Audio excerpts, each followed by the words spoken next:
that you can't really describe. I mean, this is ridiculous.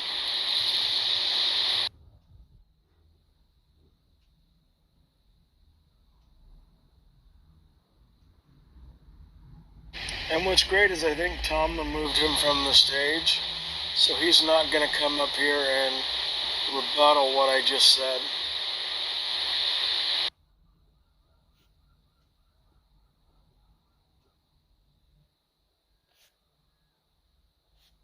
Yeah, John's like really triggered over. It's funny because just yesterday he was saying it's obviously racist, and now just because he's triggered, he's got to take the other narrative. It's hilarious. Do you want to make a new room and save the replay? Oh, we should save the replay. Yeah. I guess so. It's not been that long, but I feel like paranoid about it, so I can end the room. Oh, look, because Matt oh, no, it's Albedo. For some reason, I thought that was Matt, because it's like the selfie-type t-shirt. Yeah, that's the same body and hairline. Don't say body type. Hairline, me. Matt's got a good body. Like, can't deny. Oh, really? I haven't seen it. Maybe for the next room title, what can you infer from John Lee's photo?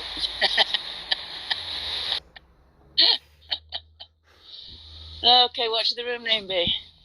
God, boy. We should probably just put the time the room starts in the title.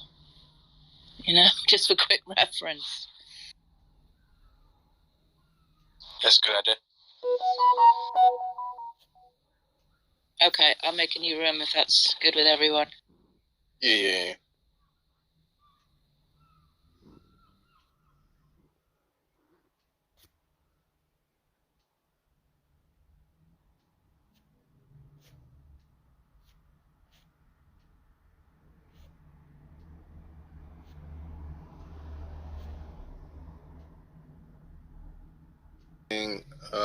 I kind of like Uncle Tom Rabbit because it's like more of a pun. His actual first option was that or Daddy, and I think he should call you Daddy, but that's just my humble opinion. You mean Daddy Tom? Do you remember Hop Sing, Tom? Is Hop Sing an Asian character? He's on the show Bonanza. Is he an Asian character? No, man, I'm not a boomer. I don't watch Bonanza. So, it was made in the 50s. But if Hop Sing's an Asian character, then that's kind of racist, don't you think? Well, he's like a servile, obedient Asian cook from the Ponderosa Ranch. Wait. Cook or cuck? Cook. He's like from San Francisco or whatever. But anyway, he has the pigtails, everything. And basically, they laugh at him, and you know, like he makes jokes, self-deprecating jokes about Asians and things like that. And he's like a house Asian, if you want to say a word, maybe I should say, right? Well, that doesn't make any sense. Go for it, man. You want my suggestions on what racist term you're going to be calling me? I don't know. Well, you know, I mean, you and I had a discussion on racist, remember? And we said but your view is that it's like it's just racist whether or not there's intent, right? That's your view. No, you and I agreed upon that one time. Maybe it was 2 or 3 months ago. Do you remember that conversation? Yeah. Is John engaging in SJW nonsense right now? Yeah, but you're the one who's going to be SJW. You're the one who's going to be saying it, right? You're saying, because he said, which one should I call you, right? So, I don't know. Whatever racist one you want to use, go ahead. Oh, I mean, just facetiously. You know, one time, Tom, I barely knew you, and you had made some kind of, well, what Deco would call racially insensitive comment. And I got a back channel from somebody saying that he's racist against Asians, even though he's half Korean or something like that. And that was the first time I ever got a oh, I didn't know, because I thought it was. It did take me aback. I think that was Alex. I think Alex told you that. And then the interesting thing is that then I started to get other comments like that too about. I mean, I don't know your history, Tom. Other people do, and I guess on Discord you used to make some racially insensitive, as Veckel would say, comments toward Asians, and I have seen a little bit of it here, where you would just imitate like a sushi chef or just some Asians, and you'd have a certain accent, and white people in particular, like Haiti, would just laugh and things it's like that. insensitive. Yeah. Insensitive. I would go with But it. not racist, just insensitive, Tom. Well, by Veckel's, I mean, are we using Veckel's definition now, or I thought that's what you were doing. Well, I mean, like, John, if you want to call me a racist, go for it. I mean, people are going to ask you why. Just say, like, oh, because he did, like, a sushi chef voice or something. Fine. That's on you. no, I wouldn't. I wouldn't try to. Well, that but out you there. you have actually put As it out a there. campaign. You I put think it all in the over chat text. you just said yeah. I think that's what you were just doing. So let's Yeah, go for just it, dude. I Knock mean, yourself no. out. I would say so in the discussion of you talking about racism, grilling someone. Yeah, I would bring it up, but other than that, I wouldn't just go on a campaign to go to rooms and say Tom this and Tom that. Look, you came in, and the tip of the spear was like, which one should I call you? I said, like, I don't know, whichever one you like the most. And then, like, now we're talking about, like, you know. You actually have gone into rooms and, complained just go about ahead and Tom. go for it, man. I don't care. But you actually have done that. What do you mean you wouldn't do I that? just You have done thought that. of, maybe another room title for John Lee. You remember The Good, the Bad, and the Ugly movie? Vaguely. So it's The Good, the Bad, and the Ugly. Oh yeah. Oh, you're on the bandwagon of the Lee name puns. Just trying to give you Wait. some funny titles. Oh, there's so many you could do, right? Because it's that kind of usually, yeah, it's usually I have the Scarface meme, and it would be like or meme. Meme.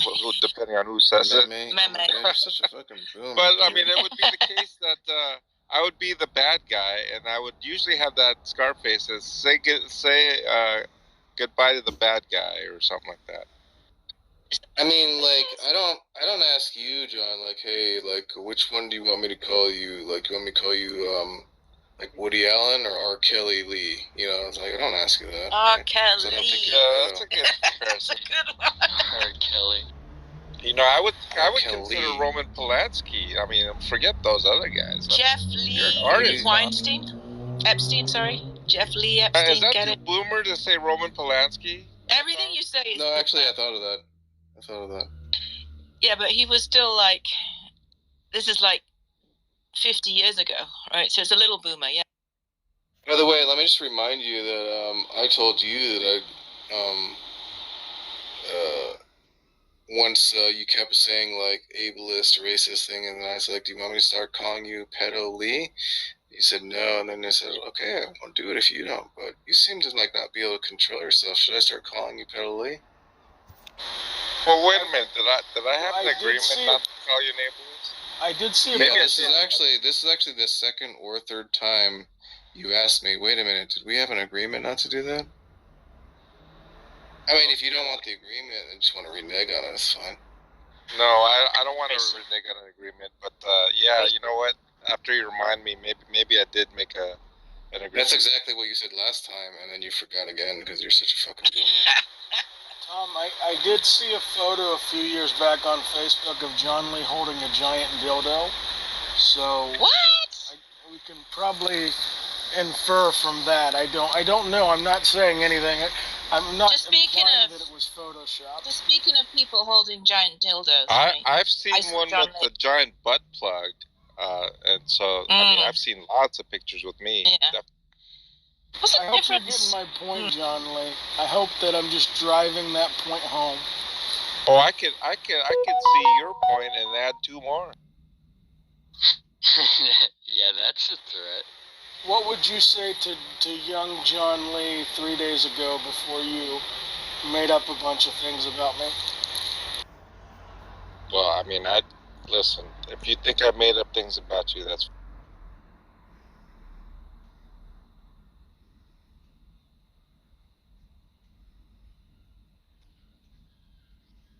John Lee, have I ever told you how big of a piece of shit you are?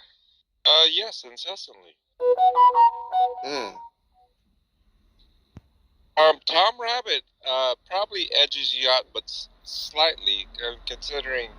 But Edging. considering the number of times I see Tom and the number of times I see you, I think the ratio would be far higher for you than Tom. Are you saying Tom edges Altoid? Only What does that even quantitatively, mean? but percentage-wise, Altoid would clearly outpace him. So Altoid's edging Tom. It wouldn't even be an edge. It's just What's even being said? Are you acting innocent, Altoid? That's cute. Yeah. no. He's definitely butthurt. I don't know about what. He's butthurt that Oh, he's I getting did- edged. oh, Yeah. Hey, were you the one that sent me down today, Altoid? From all the Because I said that you're going after white belts and Ooh. that you prevail against me. I've not gotten mods in like the last 2 weeks, I think, from anybody. Oh shit. Wait, you didn't have mods this morning? I thought you did. No, I didn't. Altoid gets mods because he's hot. That's the rule. Oh yeah, that's true. I like that rule. Oh, I can reason now, can I? But I did. I mean, I don't know if you and I ever discussed the problem of evil, but I've heard you going after certain people, and Yeah, I mean when David says like stupid nonsense, like we live in the best possible world and we don't live in the best possible world. no, he didn't Yeah, say how that. am I not gonna? May Of course he did. May I tell you Check what the he did replay. say? He did say we live in the best possible world, and he also said that it is not God's plan or desire or whatever to minimize evil. You guys took it to mean No, that John, you're missing it. No, He you're agreed that. you're misunderstanding, right? He So agreed. like Yeah, go ahead, Altoid. Go ahead.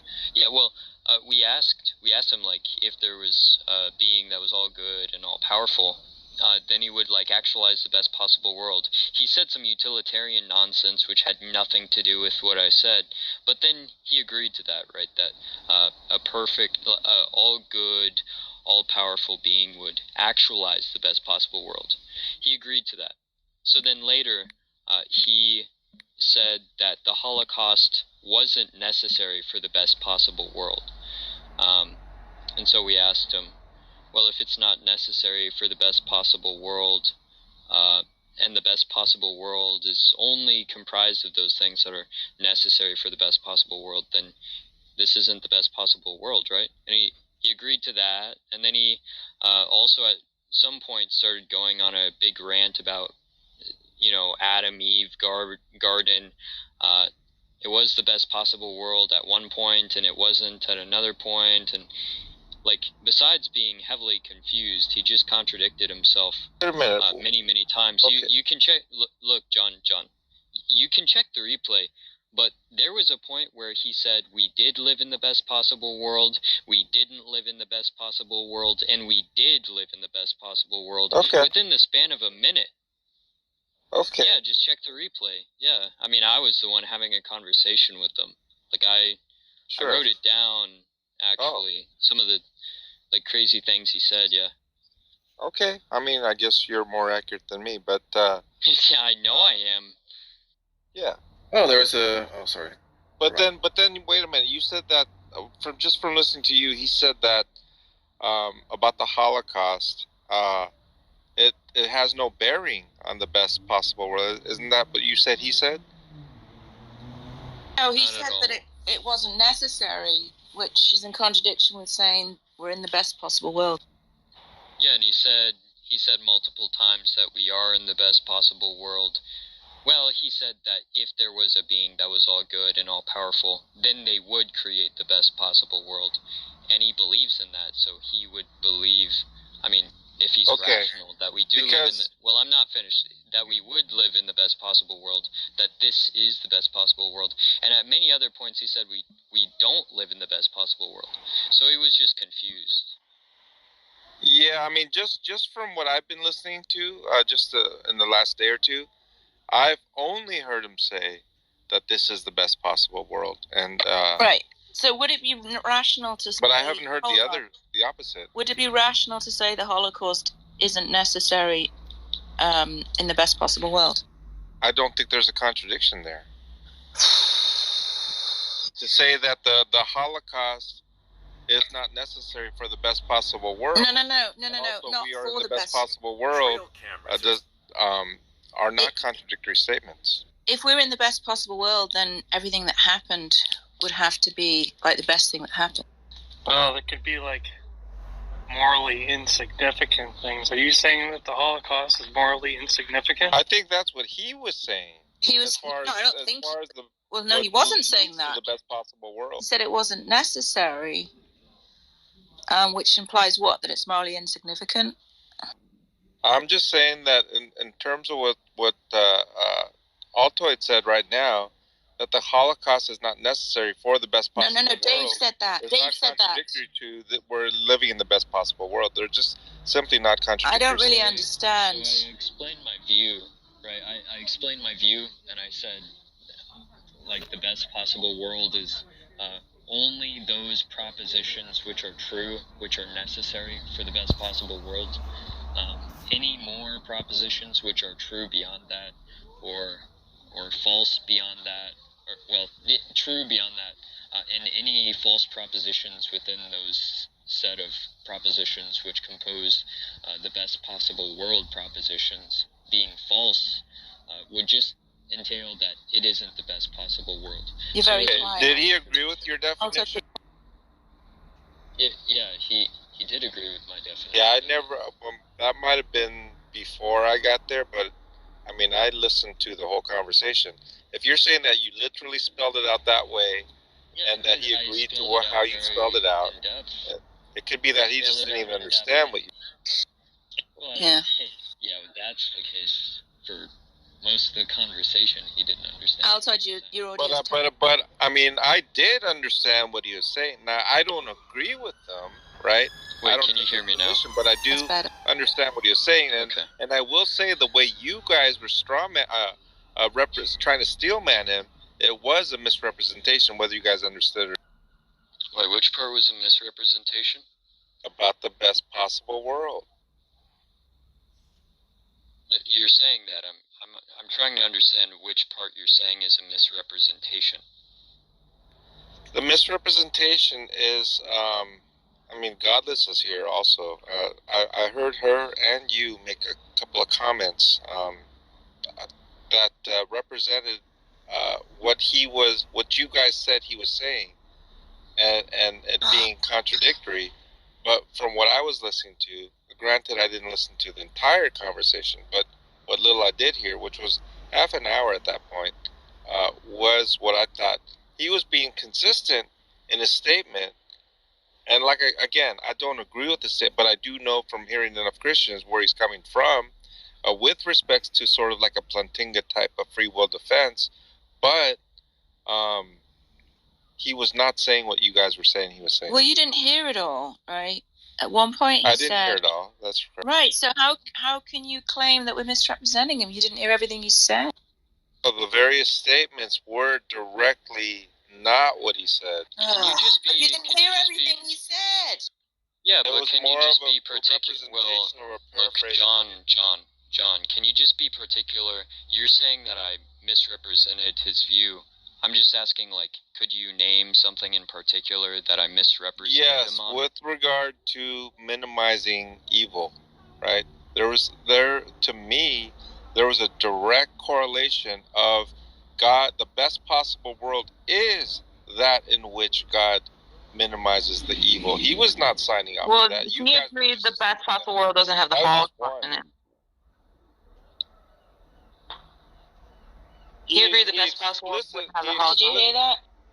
He explicitly, I remember Godless say, he explicitly said that that it is not God's plan or desire or something like that to minimize evil. And then I remember you, Godless, saying that he's saying that God is trying to minimize evil. He actually said explicitly the opposite. That was one thing that you said, Godless, and I remember Altoid was saying similar things. So he believes that he's trying to maximize evil? You're missing the point. Wait, you're saying that he said the opposite of explicitly it? said that God is not trying to minimize evil. Do you deny that he said that? Or maybe Do you I don't deny remember. that? Maybe you refuse Do to I remember deny? because he said it more than once. I don't know what it means to say I refuse It to doesn't remember. matter. Do you remember him saying that God is not trying to minimize evil? Do you remember him saying? It's either the case you remember or you don't. Well, I think I have a vague recollection of him saying maybe something like that, and I responded, well, he brought up some, like, utilitarian nonsense, which had nothing to do with what I said, and you remember my response, obviously, right, which was just, I mean, the best possible world is just the one which most ought to occur, right, and he's all good. He would actualize that world. In his view, So he believes that this being would actualize the best possible world, right? And he was at the same time saying that the Holocaust isn't a necessary evil, right? It didn't have to happen, right?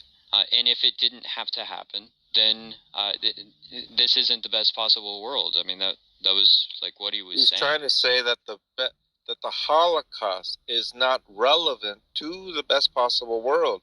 I don't know how many times. Now, do I agree with all of that? Of course not. But I'm steel manning him. You guys were not steel manning him. That's all I'm saying. But you're saying that's like not important. I mean, that was like that's what he was most saying.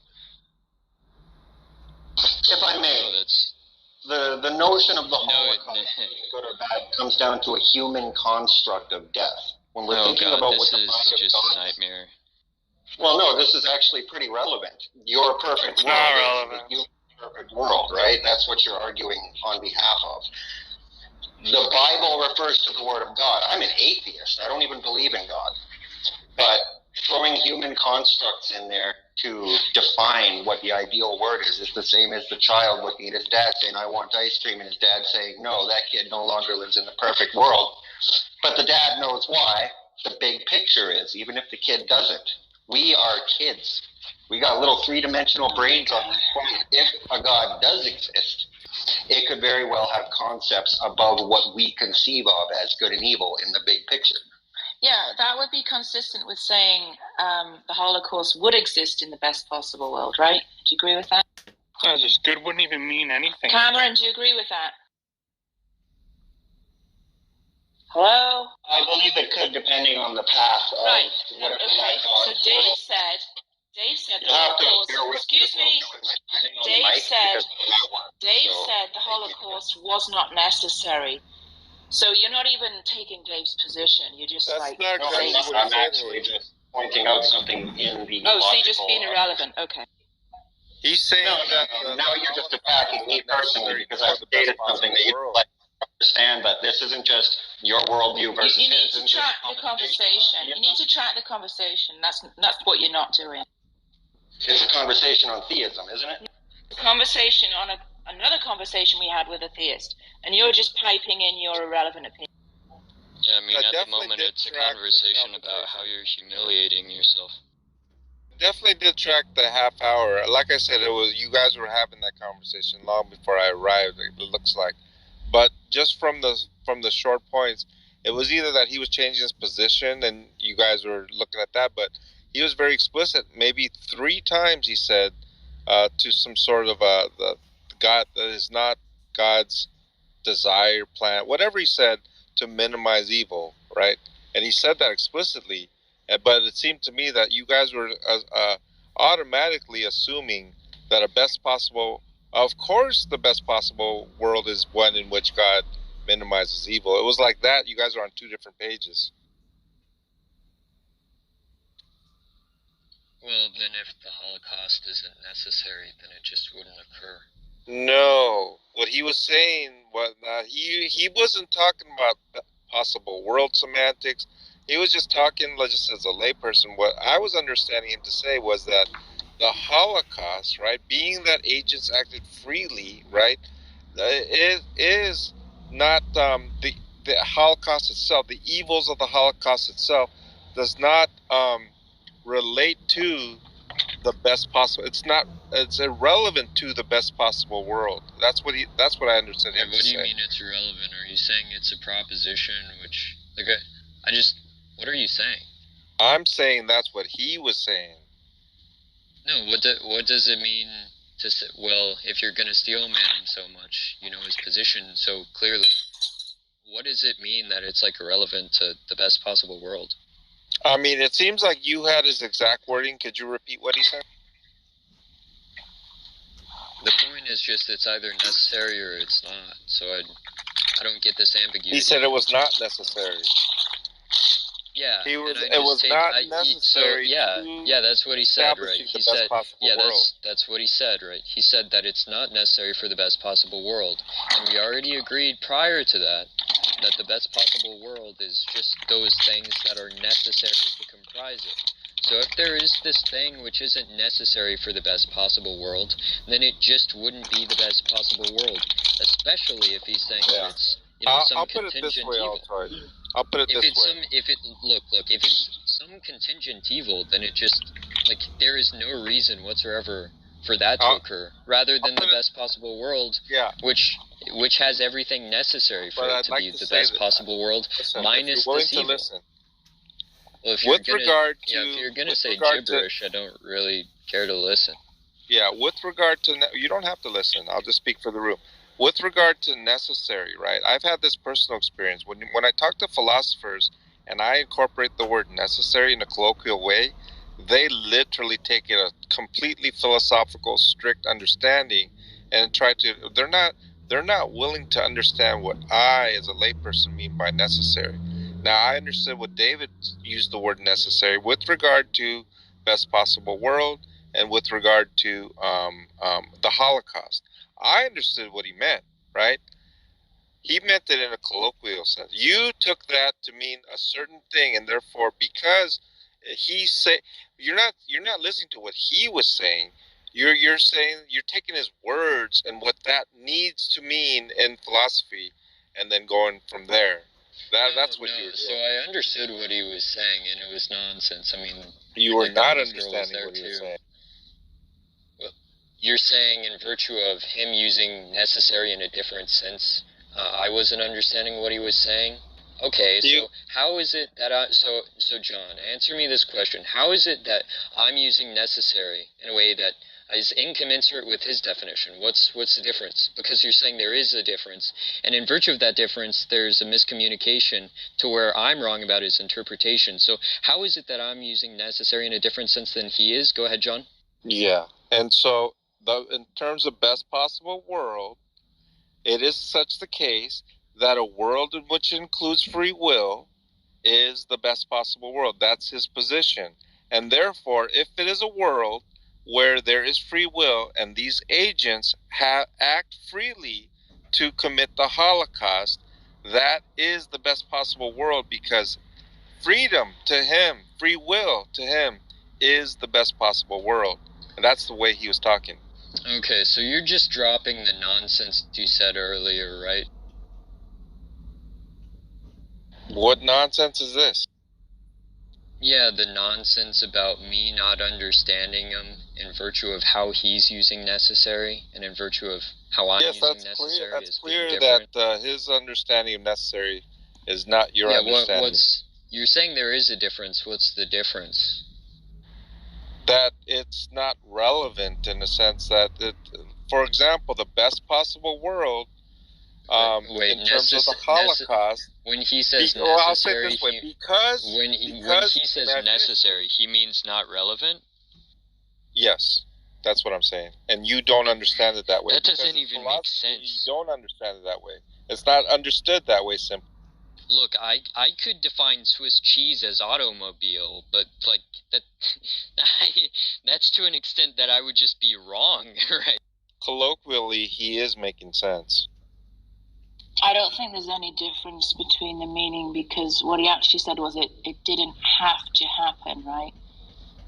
And that's a colloquial meaning of necessary, right? But how is that different from any other? It didn't. How is that different? What's the difference? It didn't have to happen. What he's saying, it didn't have to happen.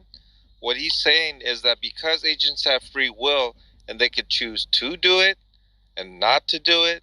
And because he believes in this position, now I don't believe that, mind you. You're misunderstanding. You're misunderstanding. The point is that what he's saying is that it did not have to happen because with their free will, they did not have to do it. That's what he's. Okay, so if it didn't have to happen, it wasn't necessary. That's what necessary means, both colloquially and philosophically. And because it. The reasons are irrelevant. We're just talking about the definition. No, you're claiming. Look, you're claiming he used. It's not. You're claiming he used. You're claiming he used necessary in a different sense, right? But you're not explaining the different sense. You're just going on to say. Did. No. Necessary. What do you mean? Are you saying necessary means you have to have free will or something? I mean, the necessary's got nothing to do with free will. It's irrelevant to. That's what he's saying. We're asking for a definition, though. You said he's using it in a different sense, and you can't explain the difference. He is. Oh my goodness! I just explained to you he's using it to mean irrelevant, right? And that is an acceptable colloquial understanding. Who uses if the word philosophically necessary you want to to mean interrupt, like you between you and Haiti, No, I'll just I'm tell you what. asking If you guys are going to I'm continue just to asking interrupt me, who I'll uses just necessary in the sense that it's meaningless. completely triggered both of you. I asked you for definitional difference. No, I you said, decline. If you're going to overtalk "Oh, me, you can't do it. You can't do it. You can't do it because he did mean it in the same way. You can't say he meant by didn't have to happen irrelevant. In what world is that? Does it didn't have to happen mean irrelevant? You can argue amongst yourselves. It's kill screen. I mean, you're just talking out of your ass.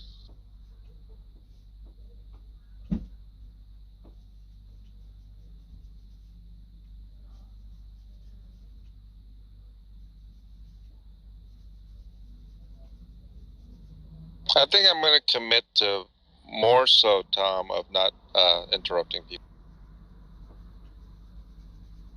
We can start there. Run it So it's either you. the case that Oh my God, idiot. the God I worship, the God of the Bible, the God of Abraham, Isaac, and Jacob, Oh my God. it's either the case that there's a problem with this God or there is not. All right, That look. is my contention. There is no problem with the God I worship. Right, so what he would have to do is run an internal critique and argument against your proprietary idea of God, your theology, Calvinism, you could say. Right. Mackey's argument. Bring it on. Right, so why are you asking him to run Mackey's argument? I did not ask him to run Mackey's argument, Haiti. Great, there we go. Well, And that was He the one can he run meant. any argument he wants.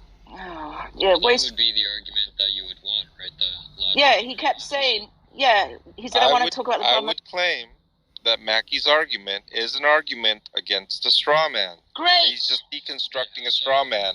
My invitation to Altoid is such that if Mackey's argument does not apply to my God, are you over talking me, dude?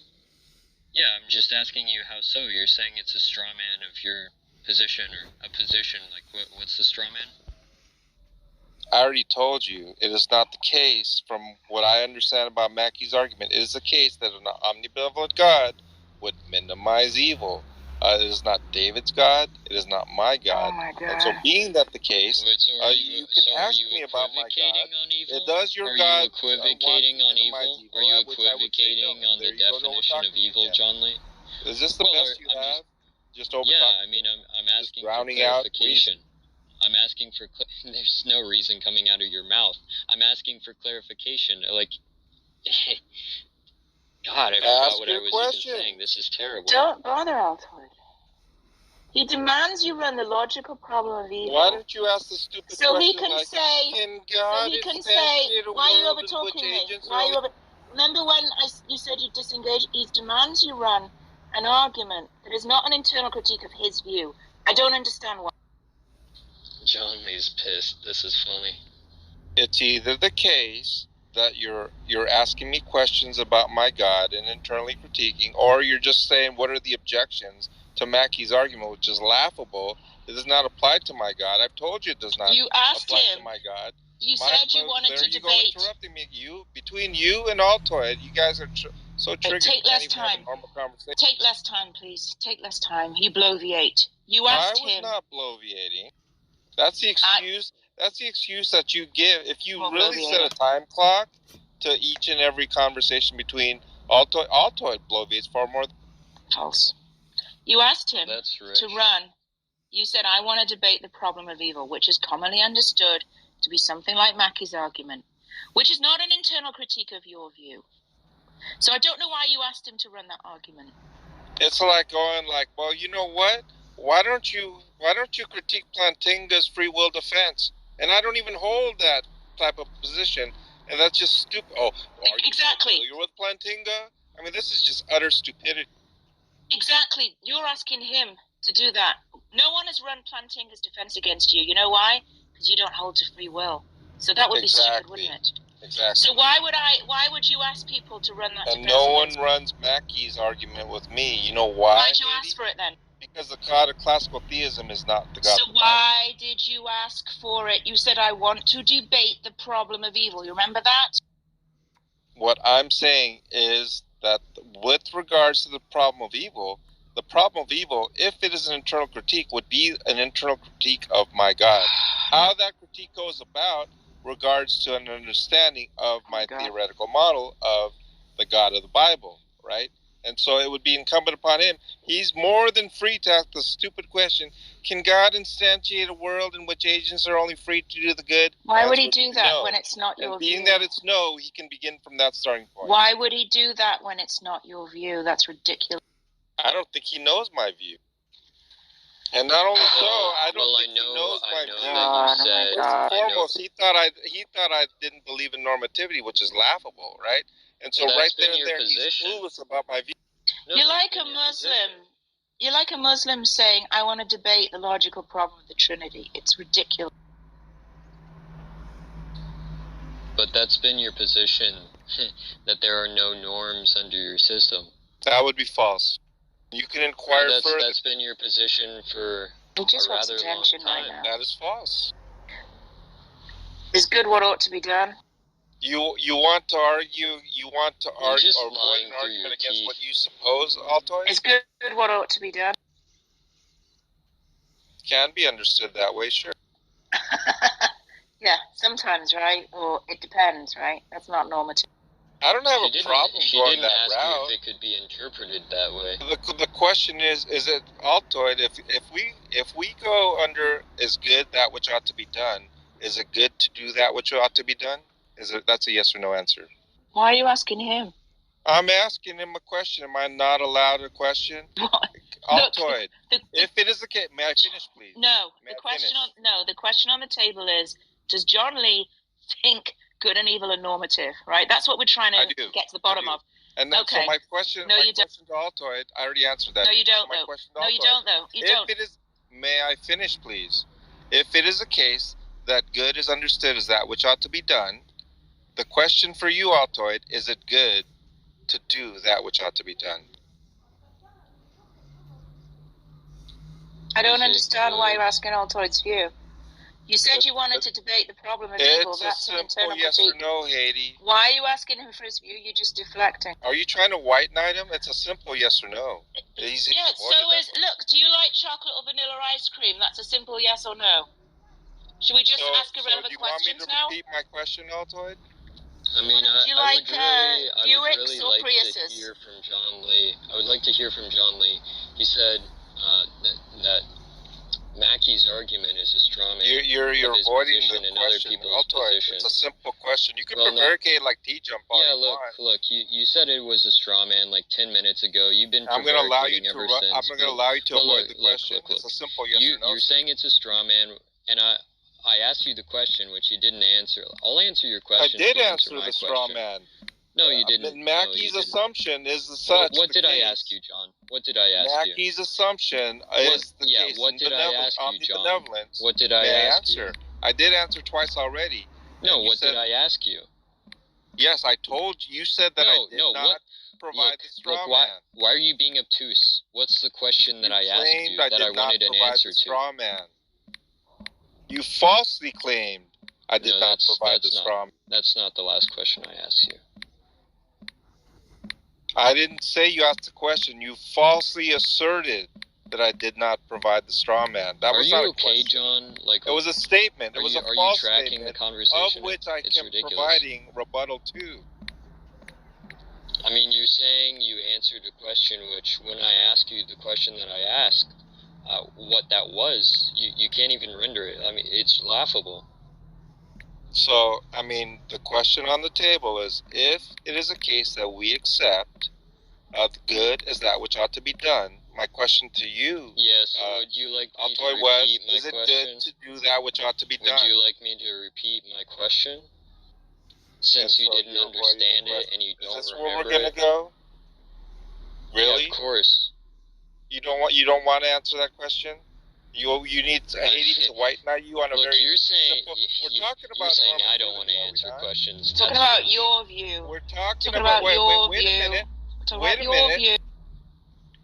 We're talking about my view. Yeah, correct. Right? So why are you asking So Altoid for his question view? is, my question is, he said he doesn't know how to have a conversation unless he understands good and evil to be No. normative. This is what he said, Haiti, No, right? I think so he said he would like does needs know to what understand your view. his understanding of normativity is as it pertains to good and evil. And so, being that the case, my question is not unreasonable. Look, John, just tap out. It is a Like, reasonable we're not question, going to get anywhere. which both of you are. Like, you're not going to avoiding. answer my question. It's obvious that this conversation isn't going to get anywhere. You're going to prevaricate. I'm going to ask you a very simple question. You're not going to answer it. I'm going to ask you again. You're the gonna one ask me avoiding that simple question. questions, sir. You're just prevaricating over and over.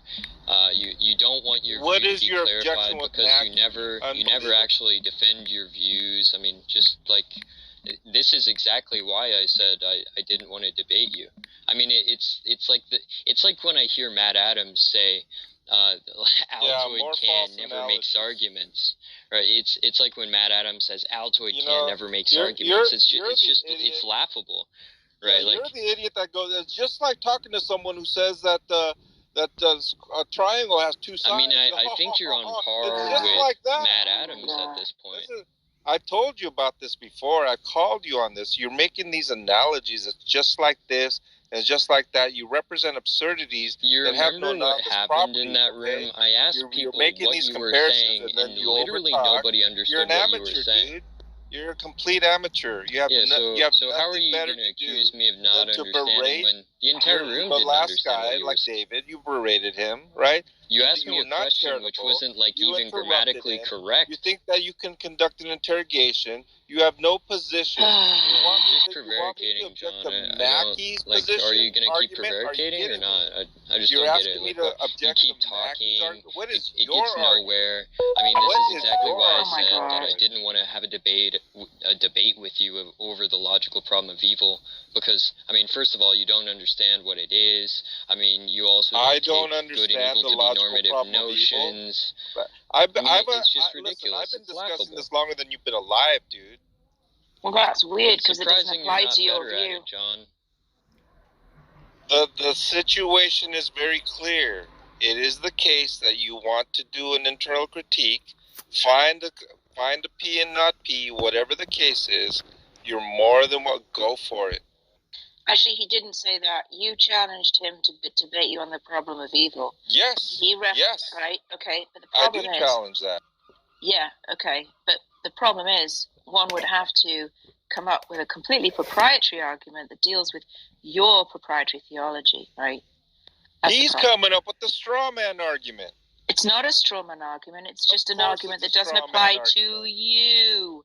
It doesn't apply to you. That doesn't make it a straw man just because it doesn't apply to you. Unbelievable. Listen, he's either going to argue against my God or he's not. If he wants to argue against a God of classical theism, of which Mackey's argument is against the classical God of theism, CT, then he's not arguing against my God. And if it's the case that... Look, if you're just going to define God as like a cheesecake, then yeah, I'm not going to render an argument against you because you just have like a ridiculous position. Yeah, I mean, this is all you do is overtalk people.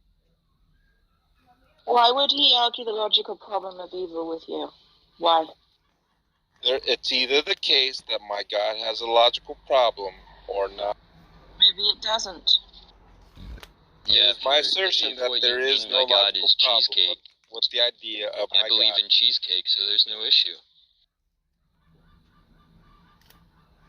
So once again, it's either the case that there's a logical problem with my God being good, with my God being powerful, with my God being knowing, and there being evil in the world. Right, right. But your definition of good is wacky. So yeah, we'd have to go with your definition of good. Now Yeah. the excuse is.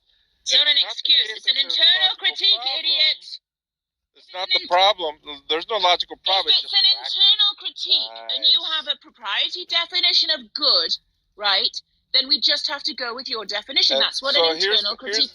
Here's the issue, Haiti. Every time I've seen Altoid interact with somebody, he's interacting with their conception of their Exactly. God, right? He's not willing to engage with my conception of my God, and he's trying to hand wave it, saying, oh, because of this. Well, you're not going to be clear on your conception, so there's no point. He's doing exactly that with every single theist he encounters, with his little script of stupid questions. You just contradicted yourself, John. I'll tell you what, David's. Why don't you ask him how he Listen, David's conception. You're not interested, right? May I finish, please? No. David's conception of his God is such the case that he does not hold to the classical God of theism, nor does it even apply to Mackey's argument. John Lee, you're just like a dishonest piece of shit. Like, what you just said is that for most theists, I take an internal critique of their position, except when it comes to you. And then 3 seconds later, you say, I don't do an internal critique of people's positions. Like, why would I talk to someone who... I did not say you like, don't blunders take an that bad? critique. No, I said you do. That's what I said. I did not... You don't. Once again, you're pretending contradictory statements on my part. I said you do conduct internal... You're more than willing to discuss their view, their particular view, and try to deconstruct their view to reduce it to some sort of contradiction. You do that with everyone but me because you're afraid, and you know you're afraid. Oh my God! No, He's so not desperate afraid. that you debate like, this with him. The reason I don't interact with you in arguments is like Because the same Jack reason has I don't failed, teach. The because same Dark reason has I don't failed, teach because like Brody has failed, middle schoolers everyone has calculus. failed. Like, why would I waste my Everyone time? has failed, and you know they have failed. You even failed. I would argue with you, like, I would give you an argument as much as I would give Matt Adams an argument, right? Like, why would I do that? That would make me irrational. Rob this morning, after that particular incident, was willing to discuss a little bit, and at least he had some substantive things like why is justice and being a savior great making property, and at least he had some substantive questions, right? I think they're the same as he said love is self-evident as a great making property, but he didn't think justice was. He wanted me to provide him an argument as to why I thought justice, God being just, is a great making property. Things like that, right? But you have no interest whatsoever in even engaging and just hand waving and saying, because you know you have no logical. You asked him to debate the problem of evil with you. Yes. Right? Yes. But you didn't actually mean the problem of evil. You meant some other argument. There are many problem of evil arguments. There's Epicurus, there's Oppie, there's Mackey, the one that he referenced to, right? No, that's not. So in other words, like what? I'm going to argue with whether Mackey's argument runs through for the God of classical theism as understood by his proprietary definition. No, it's yours. So he's the one creating proprietary definitions in order to this is why on the outset I just said which premise do you deny? You didn't answer the question. Nice. We got into this like whole rigmarole. Like we're not getting anywhere, right? You're just prevaricating. Everything that I've said about you is You're true. You're the one trying to interrupt me. Every single thing that I've said about you is absolutely true. The point is that for a reason why like I wouldn't want to talk. I'm talking to Haiti, okay? Grown adults are talking, Altoid. So with respect to Mackey, if you're such a grown adult, why aren't your arguments better? So with respects to Mackey, look, you've been in this game, as you said, you've been in this game longer than I've been alive. Dude, like, why I'm are not your even arguments interested so in awful? Like, listen, I'm just gonna call you out as being a turd for just even being a coward. You could okay? say But with that, respect but, like, to, why would you like just have such bad reasoning and arguments? It's crazy. Yeah. So with respect why would to what I'm anyone trying on to the say, face of this earth like entertain you just want to overtalk? Go for it. Okay, Yeah, like so what? you muted up. Oh, Why now would I I got want to muted. be irrational and entertain you in arguments? It's just ridiculous. Like, you've shown this entire room that you have, like, terrible reasoning skills. You contradict yourself left and right. I mean, you don't even know what you're saying. It's you've been in this game longer than I've been alive, yada yada smack talk. But, I mean, if that's the case, you should have better arguments. Like, there is no excuse for you, John. Yeah, so It's with just sad regard at this to, point. oh my goodness. So with regard to Mackie Haiti, it is such the case that he has proprietary definitions of what omnibenevolence represents. And by using those proprietary definitions for God, that is just a theoretical, conceptual omni-God of philosophy 101, he attempts to construct a contradiction of which the God that he's even arguing against is not even a God that people actually worship. It is just something that's discussed in philosophy. Just as much as the invisible pink unicorn is discussed in philosophy. So this is the God that he, Venus, and other people like Altoid and their acolytes are discussing. Now, if he wants to actually examine a real God that's worshipped, right? A real concept such as the God of the Bible, he attempts to do that. Unfortunately, some of these Christians that are not philosophically inclined fall into the trap of accepting the classical God of theism in various incoherent ways. He thus attempts to exploit that, which is fine, which is fair. I think that's good. But when it comes to my God, you see, he wouldn't touch it with a 10-foot pole because he knows he has nothing. Well, it's hard when you're Am I supposed to respond to that? No, you don't have to respond. It's just a comment. Great. Yeah, I think we can move on. Yeah, you can tap out. Well, if you want to call that tapping out, then go ahead. I will. Abject fear. Okay, Was so that you it? just said that the problem of evil, as outlined by Amaki, would not be please don't ever taunt me, would not be an internal critique of your view. So it would be ridiculous to render it. Would you agree? I agree. He's the one that brought Right. up Mackie. Well, that is the most common understanding and rendering of the logical problem of evil. Did you want to debate something? Why don't you pick an argument that does apply to you, that is an internal critique of your view, and ask him to render that? Because you asked him to render an argument that doesn't constitute an internal critique of your view. Yeah, if he wants to render Mackie's argument, I can certainly... Dear God, did you not hear what I said? It's not an internal critique of your Unbelievable. view. It's not an internal critique of your view, and you just agreed to that. May I finish? Why do you now say, well, if he wants to render Mackie's argument... You literally interrupted me like 3 or 4 words in. If it is the case that he wants to render Mackie's argument, he can certainly put it up, and we can look at the premises of which I can easily object to.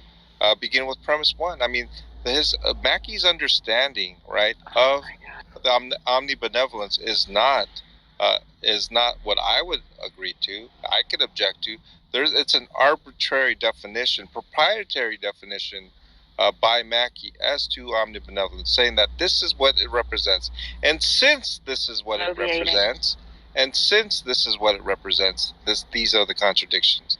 Listen, he just created his own contradiction. You already affirmed that Mackie's argument is not an internal critique of your view. Remember when you affirmed that? And then you said, yeah, but if he wants to rend it, I'll show him why it's not an internal critique of my view. Why would anyone do that? An internal critique means, oh my God, you're such an idiot. An internal critique, you have to start with agreeing that, yes, this is my definition of omnibenevolence. Yes, I agree to that. Yes, this is my definition of omnipotence. Yes, I agree to that. And then you look if there are any contradictions. You're just saying, it's not an internal critique of my view, but I want Altoid to render the argument anyway, so I can explain the bleedingly obvious fact that it's not an internal critique. At least Darth Arianis is honest to say. So you're not responding to me. Okay. At least Darth Arianis is honest to say, quote unquote, there is no logical problem with your God. Does John ever respond to Right? what people actually And say so, to him instead of You're just going off on a interrupting. non sequitur? Both you and Altoid are just. Yeah, this is a completely waste of just time. interrupting We're me all done. the time. This is a waste And of so time. maybe I should repeat my sentence, okay? Why At don't you least start respond very to what honest. anyone says to you Oh, you're not instead? even gonna let me speak at this point. At Okay, least I'm just gonna mute you. There is no point talking to you if you don't respond to what people are saying to you. You just went off on a tangent. You're not responding to me. You're I talking am about what you absolutely want to talk responding about. to you. I'm absolutely responding to you. John And Lee's just so I'm triggered. just going to repeat. At least start very honest. Is man enough to say there is no problem of evil with your conception of God, quote unquote. If Altoid is man enough to say something like that, well, there's no further discussion. Well, yeah, John, because you were telling him that there is no pro toto evil. Everything is pro toto good. So D'Artagnan told you that in that definition, yeah, there is no problem of evil because everything is good. No, he said this long before the term pro toto even came into existence, or came into the part of the discussion. Okay, so let's move on. Can someone else say something? Because John just wants attention at this point. Because he's already said the problem of evil, the logical problem of evil, is not an internal critique of his view. You want to avoid it. He still seems like hell bent on us trying to run the argument against him. Well, no, Altoid is running, and you're trying to be his mom. He's not running it. He's not running it. He's actually saying he doesn't want to debate you at all. I don't know why you're so intent on just, being his mommy. You don't. Why John. would I want to debate you, John? Why would I want to do that? Can you just like tell us what you think an internal critique is? Haiti. I made a challenge to him. He's more than welcome to internally critique my God to see if there's any logical problems, like he does to every other Christian here. You challenged him to render. He did that to David today. He asked him certain questions. Oh my God. He can ask me those very same questions, but he please, knows Altoid, he debate can't me. get anywhere, Haiti. He knows. No, he just doesn't want to. Because you're challenging him to render an argument that doesn't apply to your view of God. Why would he do He was trying to run it to, what's his name? David's conception of his God, which is not even relevant to. He was going on his own view. With respect to. Well, let me say this, okay? Oh my God. With respect to I think I'll just move evil, you down to the audience. You gotta be quiet. Can you be quiet, please? I can't even speak. Yeah, I'm tired of you talking because you just like picking fights for no reason. We've already I'm not conceded. Trying to pick a fight. You asked him. You asked John, him to debate the logical John. problem of evil, didn't you? And then when he said, "Well, yeah," but then you pointed out it's not an internal critique in my view. So why would anyone just answer this simple question? What is the point of rendering an argument that is an internal critique? If it's not an internal critique of your view, what would be the point of? My point is that you're not responding. You're not even going to let me speak. You're not responding to what I said Of course again. I am. What would be the point? Tell me the point. Go. Listen. What Start off by Altoid saying is doing, the point would be. May I carry even on. speak? You literally because cut you're me not off all the you're not time responding and then ask a question, Adrian. Twice Come on. now. You're not responding to what I said. I asked you I am. a simple How do you question. know whether I am or What? not unless you listen? Okay, what would be the point? You're not And even your answer, listening. Your answer is going to start with the point would be. Go ahead.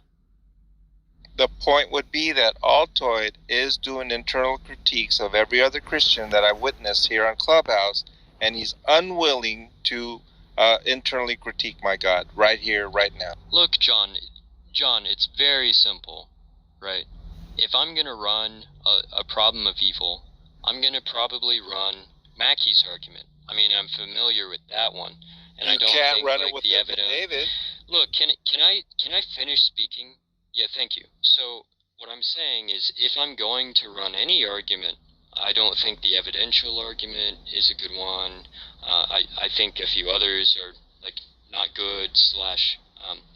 I haven't really researched them. So if I'm going to run an argument, I'm going to run Mackey's argument, right? And you're saying, look, Mackey's argument doesn't apply to you, and I'm saying, okay, then I just don't see the point of giving you this argument if you're saying that this wouldn't be a response to your worldview. Right? You pathetically like I've already said that. Okay, you pathetically tried to run Mackey's argument. Oh my With God. No, David. I didn't. When you found out that didn't. David does not hold of you, hang on. When Why you are found you out talking that about does David? Not, you want to interrupt me. No, I just when don't you get why found- you're talking about Listen, David. I let you speak, dude. And so No, when you well, found you you're not interrupt. No, you respond, didn't. but you're also May I not even responding to what he See? said either. Yeah, both of you just continue. Both of you are so triggered. It's not even. No, John, Responding to what he said. He said if he was going to run a promo with Mackies, you've already affirmed that it would not be an internal critique of your view. So I don't know May what I your respond next to point his is. comment? No, because you weren't. You didn't respond to his. No, because he did not run Mackey. He's claiming that he would run Mackey's argument If it applied to your view, John, if it applied to your if it applied to your view, I would run it. But it doesn't apply to your view, so I'm not going to run the argument. It would just be a complete waste of time if I spent my day, right, running an argument which you said, oh, it doesn't have it isn't addressing my view whatsoever at all, right? Then I just wouldn't run the argument. Like, what part of that do you not understand? Why would you do that? Like, just respond to what I said. Are you done? He's not going to respond. Yeah, I'm done. Just respond to what I said. He's not going Could you to. mute up, please, so I could respond? Thank you.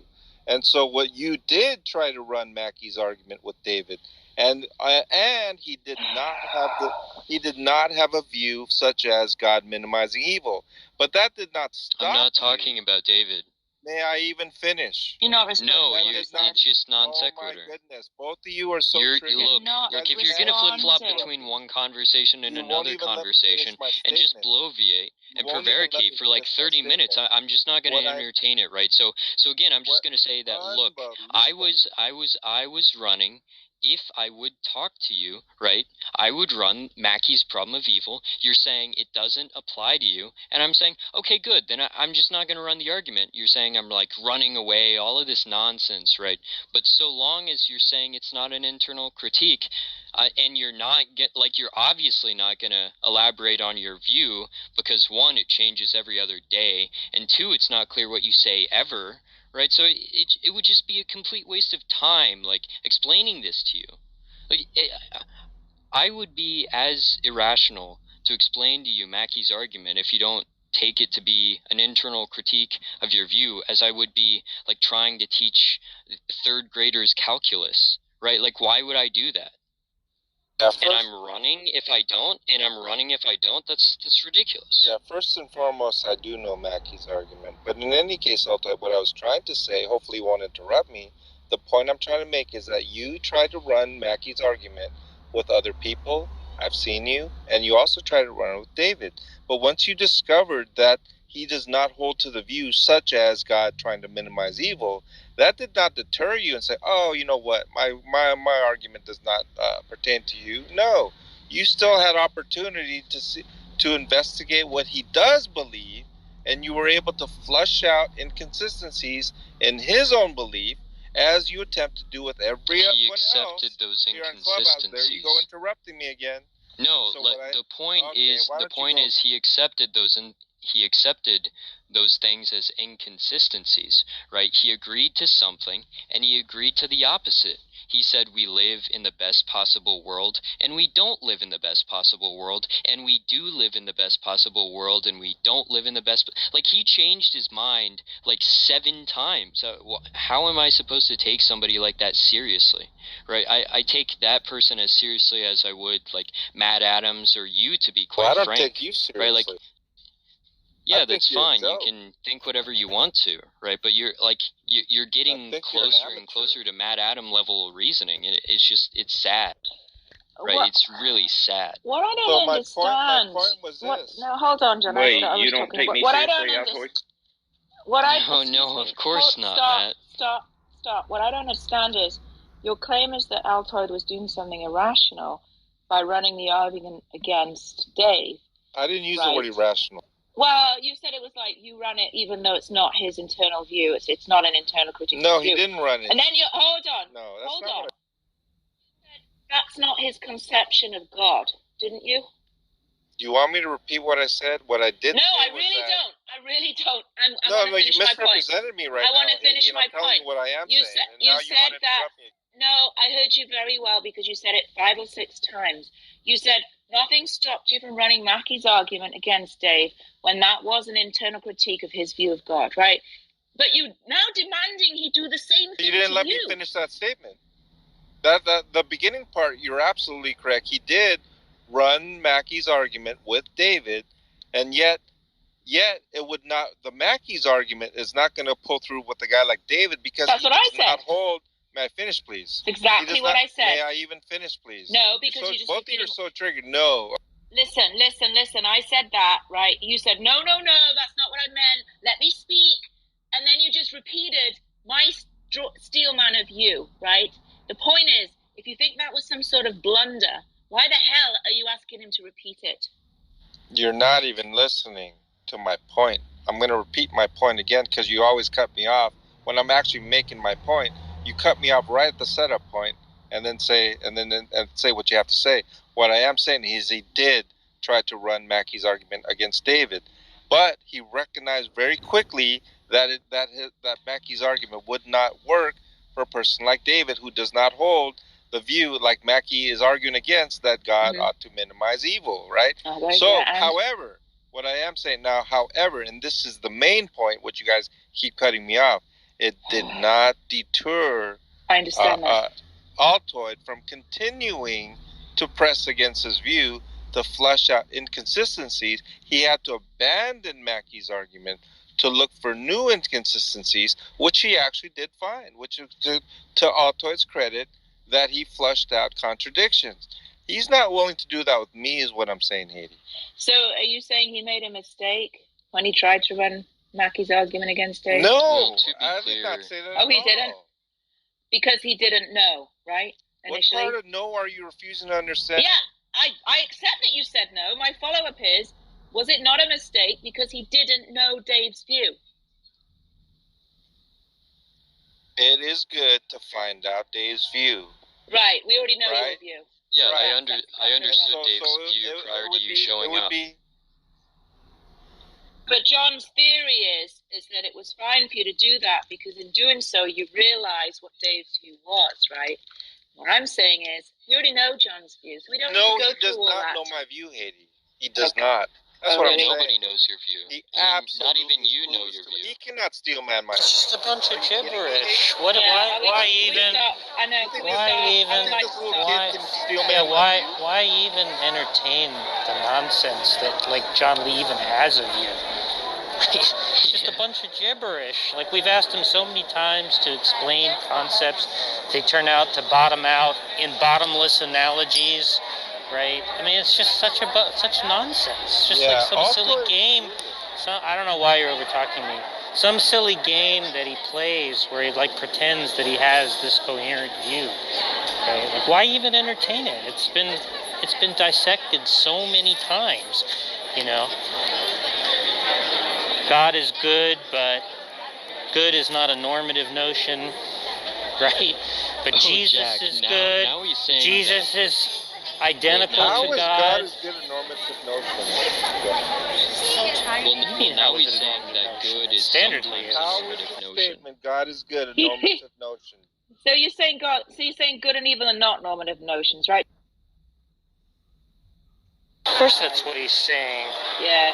He's so desperate to get someone to debate him. He's so desperate that he's like, do the problem evil on me. Oh, I'll say good and evil are normative notions just to get someone to debate me. I just need all the attention. Give me the attention. But Jack, earlier he was saying that good and evil are sometimes normative notions. What do you think of that? Well, he says that Jesus is good in the normative sense, but God is not good in the normative sense. But Jesus is identical to God. But Jesus is not absolutely identical to God.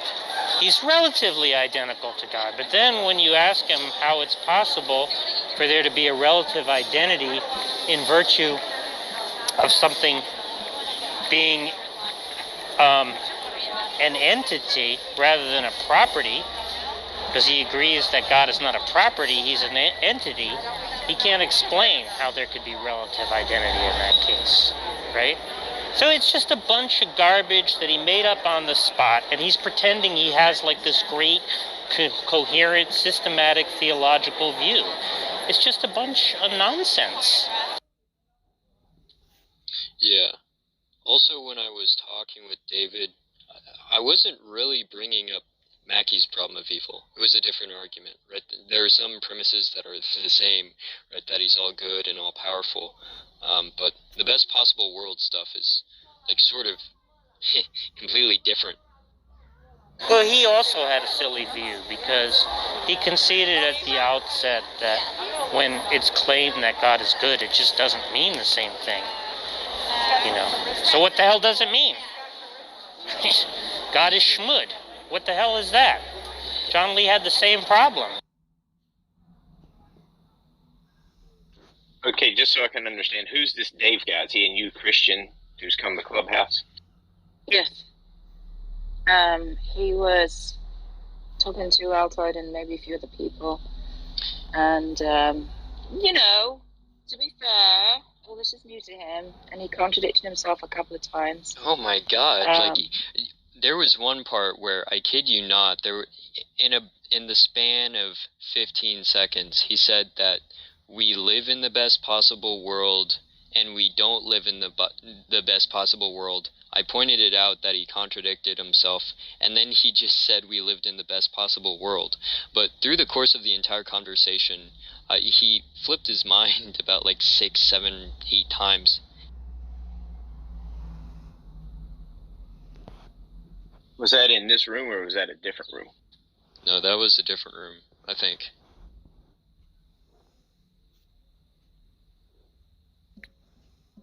What about this Pastor Nate guy? Is he, I don't know who he is neither, but I saw something yesterday about a Pastor Nate.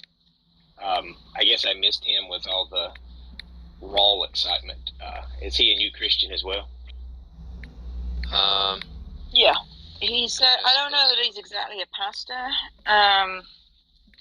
He seems to have just had a sort of conversion experience, which was some sort of spiritual experience. He didn't really have any specific arguments that I could recall. He seemed like a nice guy. Spiritual experience, therefore God.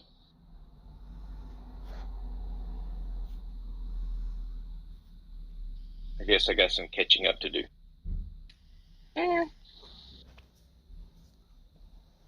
I think maybe because John Lee, I see the confidence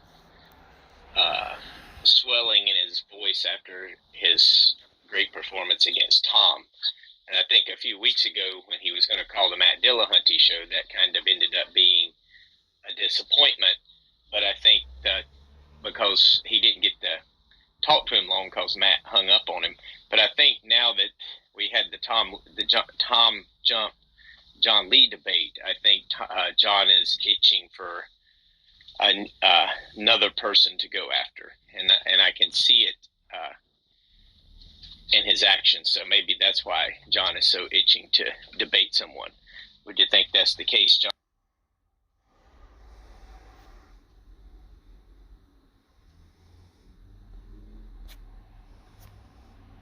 Maybe John's not here at the.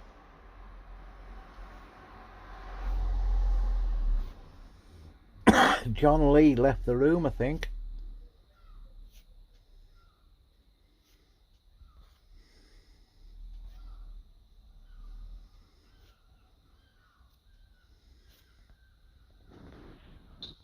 Matt, have you been having like some pretty bad days lately? Because it seems like you're fairly angry. You're both very triggered. No, I've actually felt like I've had pretty good days. I felt like the Tom Jump thing was pretty good. I just didn't. I mean, John did all the really heavy lifting because it was more of a discussion about morality. Yeah, because you rage quit, right? No, I was on vacation. I had to leave at a certain time. So, no, I was be on vacation and rage quit. I was actually thankful I didn't prepare 2 weeks for it, and it ended up like that because I was very aggravated with the conversation. But see, that's one of the things about Tom Jump anyway, because I've been in a conversation with him before. That's typically how it goes, so I wasn't really surprised. But John, I thought, really did a good job of making the best of it. So what's going on here, Matt, is this: if I said to Altoid, debate me on naturalism, come on, what do you got? And then Altoid runs the argument, and I'm like, that's a straw man in my position. I'm not a naturalist. So stupid. Well, it might work if John goes after, if Altoid thinks the problem of evil is a contradiction. Oh my and God. just focuses on Mackey's argument. Look, and John wouldn't even have to. Look, supposing I'm not a naturalist, right? And Altoid tries to tell me why like naturalism is dumb, and I'm like, I agree with you. I don't care. Why are you even? You're strawmanning me. I'm not a naturalist. The contradiction doesn't work because you have to. It's an internal critique. Oh dear, have I got to explain internal critiques to Matt again? Oh dear. No, I mean I know what you're saying, but maybe Altoid does use the Mackey argument, and maybe it does work for some Christians. And maybe John can show how it doesn't work. It doesn't even work. If it's not against John, he can just say the argument fails even against a classical. Well, then he'd have to Then he'd have to steal man being a classical theist, right? He's not going to do that. Of course, he's not going to do that. He's just going to say, you're strawmanning my position. It's not an internal critique. Well, maybe John would be willing to take on the role of a classical theist. And sometimes he does the atheist thing. He takes on the role of an atheist. Maybe he would be willing to take on the role of a classical theist. He was not. He was not. Oh, okay. Yeah, what happened was John Lee was like, come at me, bro, like, just debate me. And I was like, well, why would I do that, right? Like, over the logical problem of evil. And he's like, I don't care which problem of evil you run. And I said, well, if I'm going to run any problem of evil, I wouldn't run, like, the evidential problem of evil or some other problems of evil. I would just run one of the problems of evil that I know, right? Like Mackey's argument being one of them that I think is, like, really good. And then he was like, oh, well, Mackey's argument is a straw man of my position because, I only sometimes hold that good is normative. And it's just like, why would I engage with that? David, Jack, did you know that David went into Darth's room and talked to him? Because after he talked to you guys, do you want to hear it real quick? He was salty. Yeah. Alright, I'm gonna put it at like 1 point speed. This is gonna be good.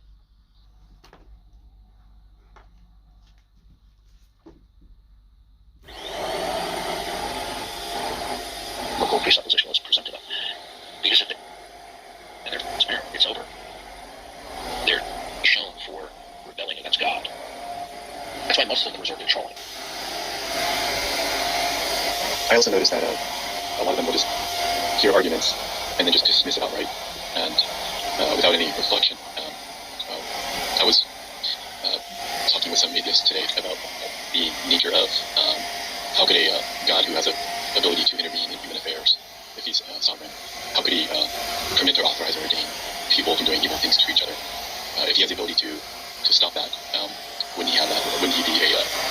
Yeah, this type of reasoning is it's just what I like to call adolescent atheism. What they don't like and what they don't accept is that God is going to stop evil on his own timetable and in his own plan of redemption. Yeah, they're not really objecting, right? So we got to focus in on what the key issue is. They're not really objecting to God permitting the instance of evil, but the duration and the depth of evil. But you see, then they reveal their own foolishness here, because then the real issue is they don't like God's plan. It's not that God is doing something wrong. It's that they think that they're wiser than God. So in other words, they want God to deal piecemeal with atheism. With evil. Okay, they just want God just to stop rape, child molestation, and murder. Okay, but all the other areas of human evil, they don't want God to stop. Okay, and their position is just incoherent. The bottom line, when it comes down to, anytime they object to God, they're objecting to what His plan is. So no matter how sophisticated their objections are, all they're just simply saying is they're wiser than God and that they have a better, superior plan than God does. Which is ludicrous, because they're not in a position to say that God's plan is in any way deficient or that there's a better plan. It's just they're blinded. The Bible is right. Their foolish hearts were darkened, and they turned and believed the lie. And once their foolish hearts are darkened, they think they're wiser than God. They really do. Yeah, they were outright attacking God for saying, "Why did He give us free will? Because we're just gonna like attack each other with it and commit rape, murder, and molestation." And it's like, well, it's God's prerogative. It's God's prerogative to create agents and to permit those agents to either obey or not obey. Notice the guy who was in here earlier. I don't know if you were earlier. He was ridiculing the idea of the Garden of Eden. Well, they're so stupid that what they don't realize is, well, like they're accusing God for allowing or ordaining Satan through the serpent to tempt Adam and Eve. But what they stupidly don't understand is God is deciding within His plan how He's going to deal with man's rebellion in terms of a federal representative. And this way He can then provide salvation through another federal representative, and that's through Jesus Christ. Okay? They even some of the PhD atheists, as smart as some of them are, have an adolescent mentality when it comes to criticizing and critiquing the God of the Bible. They really are mentally and emotionally immature when they critique and slander the God of the Bible. They really don't understand that the God of the Bible's characteristics and the plan that we have from Genesis to Revelation is actually quite a sophisticated and comprehensive plan. But because they're contemptuous of God, they don't even want to consider God. But you know what? They're in for a rude awakening. And I say this all the time on Clubhouse. The clock is ticking away. And we're one heartbeat away from eternal damnation. And if you don't repent, you're in for one rude awakening. Life is short, And, they've done psychological research on this. That time seems to move slower when you're younger rather than when you...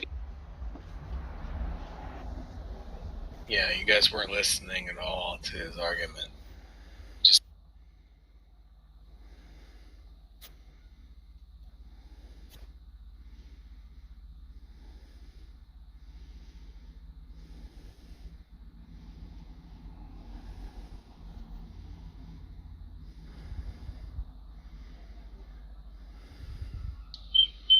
Is anyone talking? I can't hear anything. I thought I heard. Okay. Yeah, I mean, he's right. It does boil down to the atheist thinks that they know God's plan better than God does. But what he'll do sometimes is just say, well, even if the atheist is going to argue the problem of evil, then they're starting out with presuppositions they can't even justify. So I'm surprised he didn't really talk about that. He kind of had a different answer with this Dave guy, but that's usually kind of the route he takes. What's Matt? What's justification under your view? Well, you would just have to. Justification would just be if I'm straw manning what he's saying, or still manning what he's saying. He would say that you can't even have any reason to why things can be and cannot be, or something like that under the atheist worldview. So that's why when you critique the problem of evil, you would have no justification to say why the problem of evil is a problem of evil an internal critique? Or can't be good under your Christian worldview, I guess. It is an internal critique. I mean, so why would it matter what the atheist worldview is? Like, yeah, I mean, whenever the theist says it's not an internal critique, what they mean is just it doesn't approve of what they believe. Yeah, Darth, he does it. I guess he probably wouldn't even entertain an internal critique of his view. He would probably, if you came at him and started saying, well, the problem of evil contradicts God, then he would just basically say, well, how is it that it contradicts God in your atheist worldview? How is it that it can contradict God, is contradicting God, and cannot be contradicting God, or something like that under an atheistic worldview? And how would you explain that? No, he would just come at it from the presuppositional position and probably never even give. It has nothing to do with the atheist worldview, though. It's an internal critique. Yeah, it's just a dodge question. But what I'm saying is he wouldn't even allow the internal critique. Yeah, because he wouldn't even entertain it. Yeah. Now I might be wrong. He would allow someone to critique him on the problem of evil and what he thinks about it from his personal position. But he would just say it's not a problem, right? That's all. Yeah. That's what he says. And then I guess if you were to say, well, it is a problem, then he would probably go at it with the presuppositional approach. Well, Or doesn't even know there's a difference between the evidential and logical problem, from what I've heard him say. What was that? It seems like Darth doesn't know that there's a logical problem. He thinks all the problems are evidential. Yeah, I assume he probably does, but I haven't really talked in detail about it. He doesn't even know the problem of evil at all. In fact, he's on record as saying, like, after the debate, he was recorded as saying, like, there's no contradiction between God being all good and there being evil, and that was it. So he doesn't even know the problem at all. When he spoke to Leophilius, I thought that Are you was talking about after our debate he said that? Or another debate? Oh, okay. No, he's unfamiliar with the logical problem of evil. I talked to him about it. I gave him like sources that talked about the logical problem of evil, or sometimes called incompatibility arguments, and he had no idea what I was talking about. Yeah, Matt, Darth doesn't know a lot. Like, he sounds smart, but he's just kind of, like, lacks knowledge on all these topics. Which brings me back to my question I asked a little bit ago, which, I mean, you just gave the premise one of the tag argument, Matt, but I'm still wondering what you mean by justification. Like, I understand the theist says anything other than the Christian worldview is impossible. But what do you mean by justification? Well, and this is something I'm kind of just getting into studying because it seems to be popular. And well, you use it a lot, right? So I think you know what it means. No, I don't really say that. I don't really say atheists have no justification for. Well, you just did 3 minutes ago. No, that's what I'm saying that Darth would say. But the more I studied, I could see kind of where he's coming from, because in an atheist worldview, and in an atheist worldview, how would they know anything could be justified? Because how would they even know that their own, reasoning skills can be justified without just assuming it? And in the Christian worldview, we would say that God is the one who ensures that we can know certain things and reason certain things and come to know who he is, because he created us that way. But in the atheistic worldview, I guess it depends on what your position is, but the question would be, how would you trust that? Because a Christian would just simply say, I trust God that he has given me that ability, that capacity to do these things. But under the atheist worldview, what would you do? Say, I trust evolution. I trust. Well, I guess that would be I think that would be what I would best think of as grounding, a starting point. I mean, I guess you could just say I start with an axiom that our reasoning skills are reliable in order to understand this. But then you would have to, you would just be kind of in the same boat. And the Christian would just simply say, well, we trust God. Actually, wouldn't be in the same boat, because the Christian would say, well, we trust a creator, a being that everything derives from and depends upon. And that's what we trust. You would just simply trust an axiom or something like that. Yeah. So in other words, what you're saying, Matt, is... Well, so I understand, like, you say this quite often, and this is what you just said a couple of minutes ago, and it seems like you affirm this because in other rooms you say the same sort of thing as well. So it just seems important, like, if you're going to say that atheists have no justification, you should know what justification means, right? And it isn't going to be worldview dependent. I don't see why, just any more than, like, I could talk to a Muslim, and we could agree that the definition of a triangle is, having 3 sides, 3 points, whatever, straight lines, Well, I don't see why a definition is like worldview dependent. But what do you mean by justification? One person would say, I can justify it because I believe that it derives, that thoughts and things of that nature derived from an infallible mind, and who wants me to know who he is. And then I guess the atheist would just have to say, I trust that this axiom that's derived from a fallible mind is the best starting point, and that's what I put trust in. And the Christian would obviously think, well, they would be more justified in believing God as opposed to an axiom that was derived from a fallible mind. But we're asking you what you mean by justification. I guess basically a starting point, a foundational starting point. Yeah, so Matt, might be another way to say it. If you want to say you're trusting God and this is what justifies the aptness of your cognitive faculties, does God has a justification for his cognitive faculties?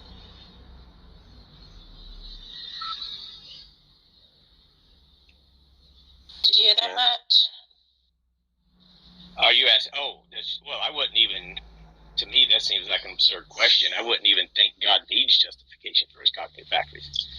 But if God doesn't need, but if God doesn't need justification, special pleading. That seems to be moving the conversation, because the conversation is about where we start from. It's not really about where God starts from. He asked you about the So either we're talking about where we start from, our justifications for our starting points in our thought processes, or we're talking about God. And if you're asking me about God's justification, I would just simply say God doesn't need a justification necessarily. Maybe that's the wrong answer. Maybe somewhat, but I've never really been asked that question before. But I would think if God has these attributes that we believe, I just don't think he would necessarily need to justify himself. Okay, so Altoid asked you, what do you take justification to be? Now, it's obvious, at least to me, that you don't really have any type of an analysis of what justification is supposed to be in the first place. You could just call it like a starting having point. A starting point. Yeah, you said something about starting points. Kind of starting point than somebody else. Is that what you're saying, Matt? No, it's just a better starting point. What do you mean by that? So actually, so this is what I asked you. So this is what I asked you as well. Wait, it's not the same starting point. And I would believe it was vastly before all of that, you said before that the Christian has a better justification, and you took justification to having a starting point. Now, then you're maybe saying I should use the word the Christian, that's fine. The Christian has a better starting point. The question is, what deems one starting point to be better than another starting point? Well, one would come from infinite. Because before that you said more of a justification. But the other one would not, right? Oh. I mean, we would say, look, we believe that we can know things because we believe God has created us with the ability to know things. But how can the atheists? How can they know things? I mean, obviously it would be an assumption on the atheist. Just 1 second. So you want to say better is just giving the starting point to some uncontingent mind. Is that what you mean by better? Yeah.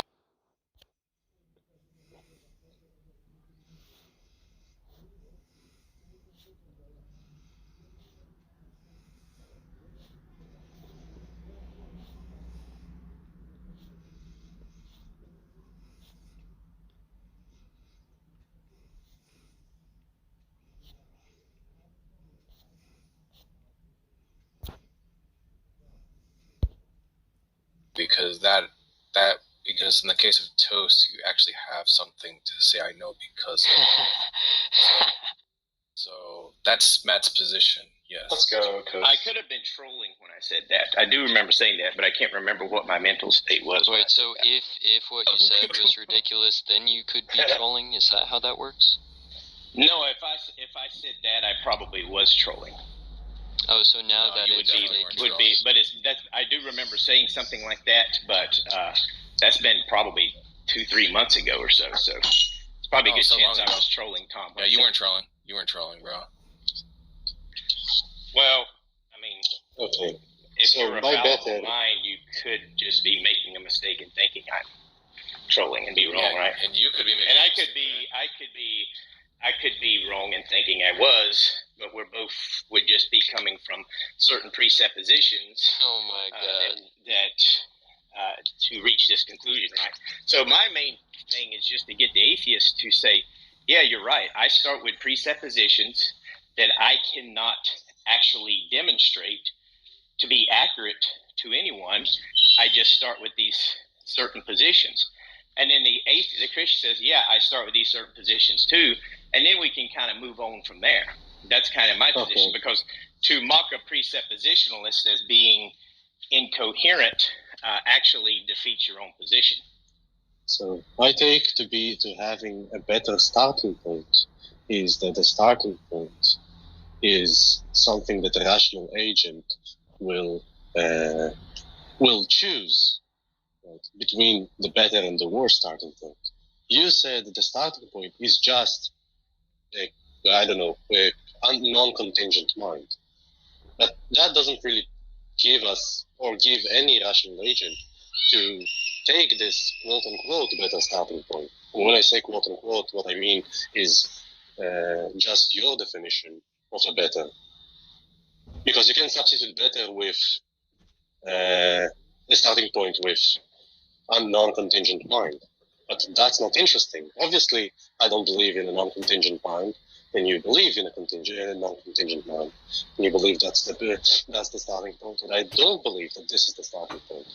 I'm asking you, in virtue of what it is better, in the normative sense, that a rational agent should have the starting point of a non-contingent mind. Yeah, not just a non-contingent mind, but a mind that is infallible as well. Yeah, and obviously, I'm asking you, why is it a better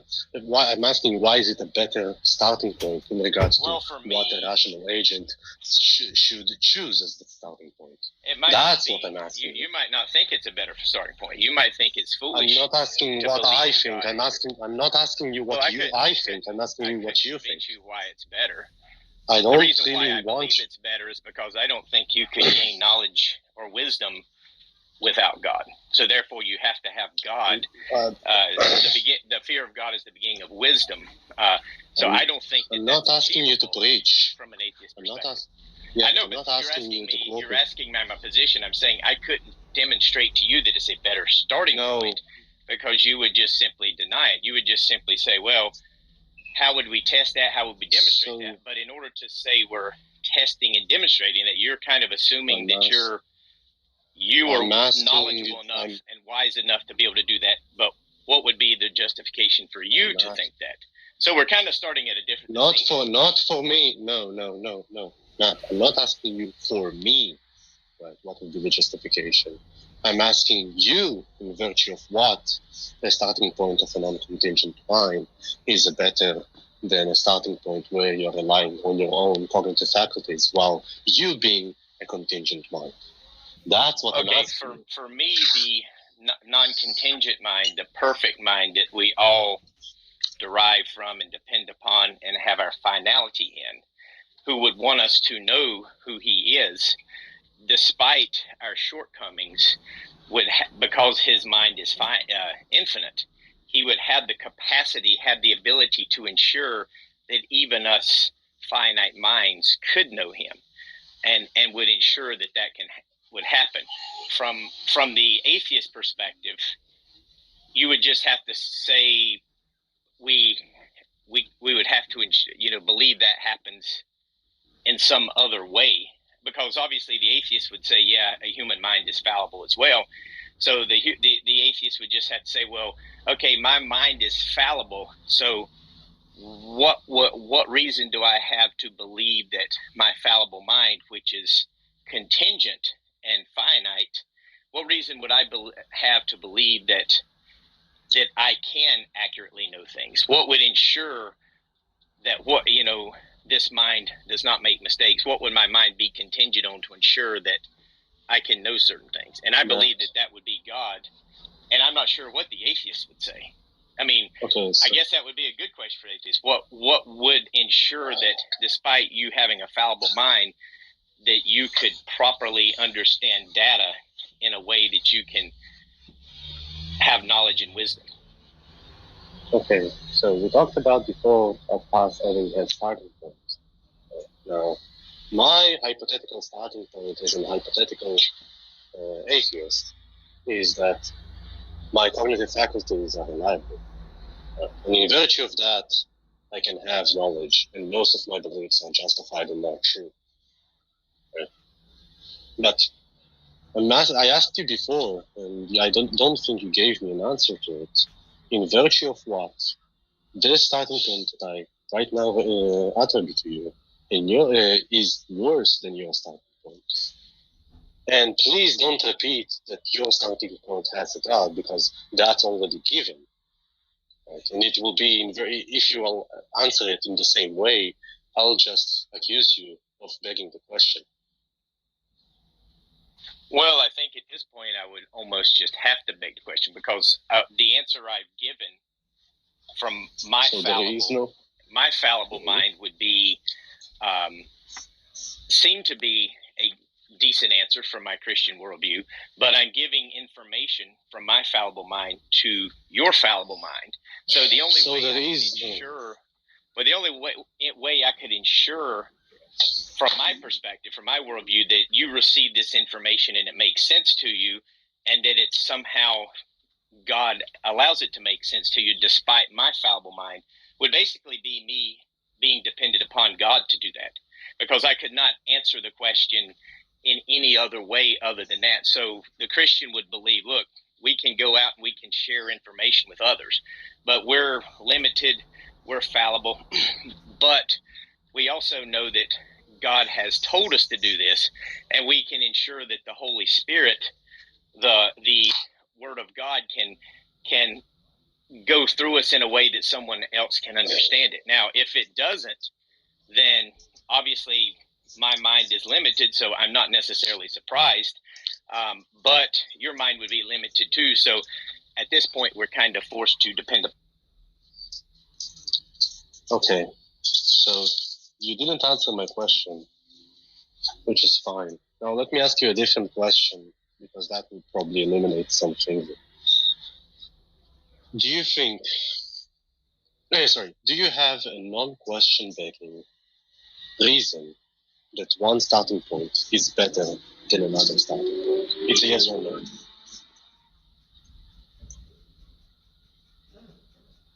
Yes, absolutely. I believe my starting point is better with God. I'm not asking you if it is better. I'm asking you if you have a non-question begging reason for why it is better. Well, when you say non-question begging, I'm assuming, I don't really know what you mean there. Are you saying one that doesn't appeal to God? Look, so for example, my starting point doesn't appeal to God. Your starting point is appealing to God, right? It's already in the question that one starting point is not appealing to God, and the other starting point is appealing to God. With all of the entailments of what it means to appeal to God, and with all of the entailments of what it means to not to appeal to God, the question then, without appealing to those types of things, because that's embedded in the question, do you have any reason to prefer one starting point over the other starting point? I can ask. Look, I can ask. I mean, okay. I would, obviously, because, like I said, I would just have to. But I think I just kind of answered the question just now. But you said that was question begging, so I don't know how I could avoid not question begging to answer your question, because you don't have completely on God. And so you don't God have is capable of delivering truth between two fallible minds, because God is infallible. That would be my answer. Okay, so you don't have a non-question begging reason for why one should prefer one starting point over the other. Well, I'm not sure what you mean by question begging. Then what does that mean? Question begging, not appealing to the things that are entailed by one starting point over the other. Okay, so So let's suppose I'm asking you. Look, wait, just one second. So let's suppose I'm asking you, what is the better flavor? Before you are trying to see, let me try to give you an example that will make it easier. If I'm asking you, what is the better taste? Is it chocolate or vanilla? You are saying to me, well, chocolate is the better taste of ice cream. I'm asking you, in virtue of what chocolate is a better taste than ice cream? Then you are saying, well, because it is chocolate. That will be the question begging. Now, you can be like a little bit more complicated than that and to say, well, chocolate is usually brown and vanilla is usually white or cream, right? And in virtue of it being brown, but if you were it to is ask me better. that question, if you were to say in Wait a virtue second. of what is it better, I'd say in virtue of my taste buds preferring it and it giving. Okay, so in virtue of you just okay, so in this my brain. Okay, so the analogy. So you're saying that, would that be question begging? No, that. Does that make? Okay. It makes sense, but you're contradicting yourself. Okay, so let's suppose we all start with our cognitive faculties. Wait, if it makes now sense, the question is, but I'm contradicting myself, how would that make sense? How am I contradicting myself? Well, before that you said that the starting point of God is better than your own cognitive faculties, and then you said that your cognitive, you are forced to start with your cognitive faculties. Well, forced to start just means that you have the force. Grounding or foundation, then, because we kind just of before all of that, obviously we moved. Maybe that wasn't a good thing to do. So maybe we should just throw away starting. Okay, so okay, so I am allowing you to revise this view that you have about that we are. Well, I'm sticking with your view. I actually tried to revise it because Altoid didn't know what justification or grounding meant. And I was trying to find a different word, and I found the worst word, I guess. So starting point is probably not... Altoid didn't say that he doesn't understand what justification means. He asked you, what do you think justification means? He asked me what it meant. And then I tried Matt, no, that's just... I'm not gonna let you... No, I'm not gonna let you center me like this, man. Well, let's use the word when you say justification, what you mean. The Bible would use the word foundational because it talks about Jesus being the foundation or the beginning. Maybe the beginning is a better word. What is the beginning of knowledge of wisdom? I do want to just say that, like, when you say that I didn't know what justification is, that's not what happened at all in this conversation. I asked you, when you say justification, what do you mean? That's what happened. So let's just not get it twisted. Okay. Okay. Yeah. I mean, maybe you're probably right. Maybe and I just probably wasn't paying attention. But we'll go. Yeah. You were asking me what I meant by justification. I tried to explain it, but I think you were. I can't remember what else, and I said, well, maybe we could use the word starting point, which was a bad move on my part because I think foundation or justification or beginning, maybe the beginning. I don't know. I don't know what, but I think foundational in Scripture, Jesus is referred to as the rock or the foundation, the cornerstone, the thing that everything proceeds from or is judged by. And I guess that maybe that foundational would be a better way of saying it as opposed to starting point. So that might have been what caused the confusion. So my view would be that our starting point would be that we all have to start with our cognitive faculties and assume they're true. But that wouldn't necessarily mean that they're foundational. So that'd be the difference. And I would have to maybe, I don't even know if I could really explain that very well, and because I'd probably have to think about it for a while. Well, I mean, it seems like it's most foundational if it grounds all your other beliefs, right? Yes. So foundation, you would pretty much understand what foundation means, I guess. That everything else is hinging on or relying on or laying upon or something like that.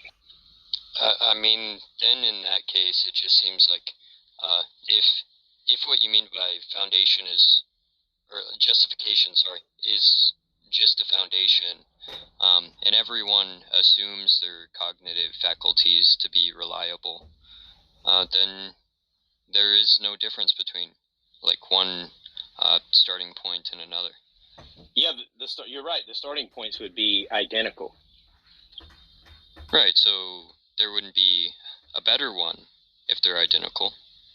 Well, and that's why I would, if you're talking about foundational, we could say they're starting points, but you wouldn't say they were foundational, right? Wait, why not? I mean, I don't know that you would say your cognitive faculties were foundational. Maybe you would, I don't know. Well, you said they ground all your other beliefs. I guess the atheists would kind of have to, thinking about it now, maybe they would have to have that position.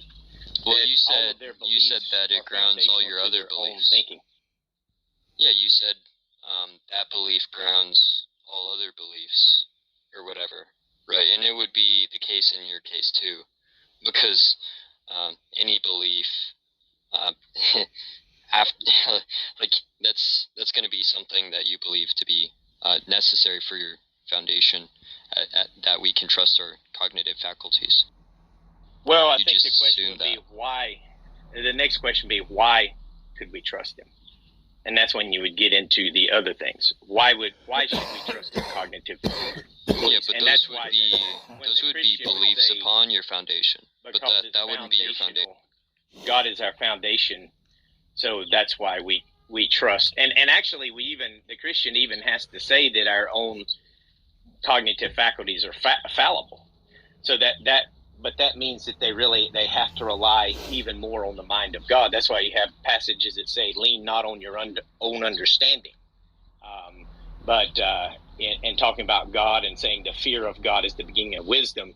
So the Christian would also just have to say, such as myself, that my own cognitive faculties can be fallible, which means all the more reason that I have to say, look, I have to trust God, that he is capable of ensuring that I get truth information, because I couldn't depend upon it myself. I couldn't assume that I could do it on my own.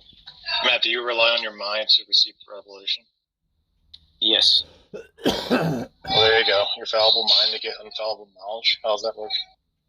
Well, my revelation would have to come from God. I couldn't receive it. It couldn't come from my own mind.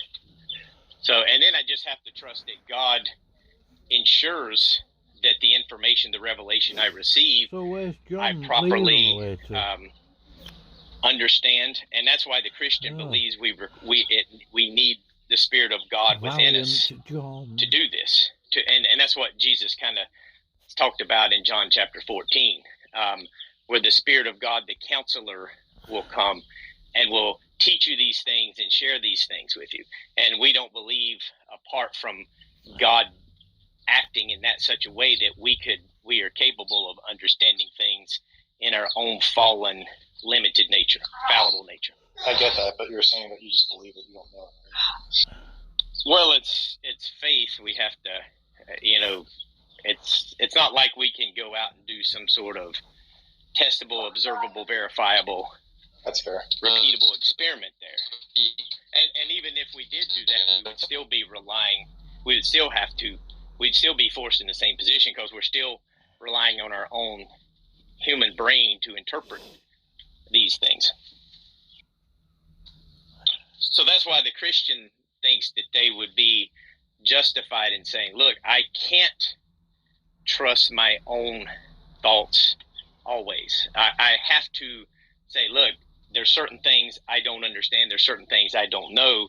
I'm going to have to just lean on God. And if there's certain things he's going to reveal to me in a way that I can understand it and ensure that my fallible mind understands it, that's what I have to trust on.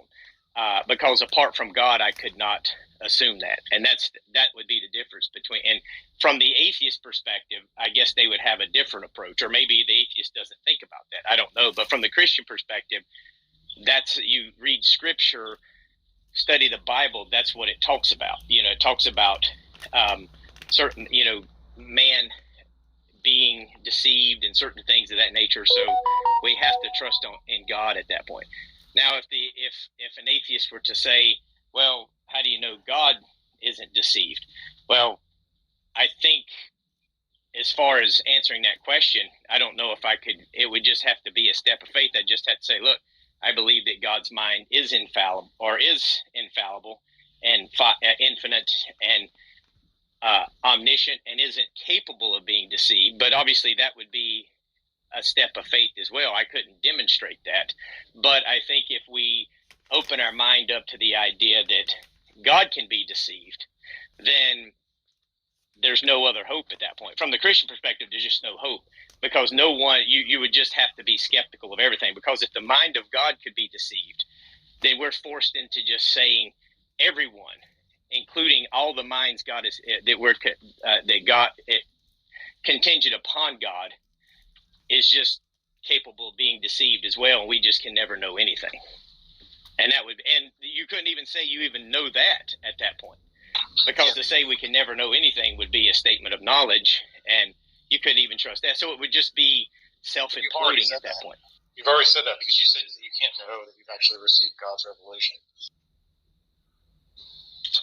Oh, well, no, I mean, what I say is that according to Scripture, if I trust God, I can trust that God has given me this revelation, and that I have properly interpreted it. And it's kind of a step of humility, saying, look, God, I don't know if I can properly understand this. I need your help. And that's what Jesus is talking about in John 14, about the Spirit coming and being the counselor, the guide, and things of that nature. So the Christian truly believes that it's the mind of God, the Spirit of God, that they are dependent upon to receive truth. And they don't believe apart from God that they can receive any truth whatsoever. And that's kind of the difference, I guess, between a Christian and an atheist.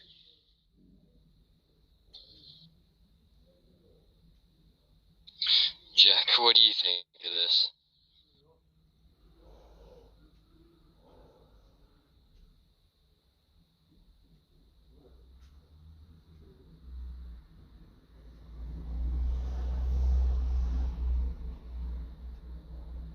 It's gibberish.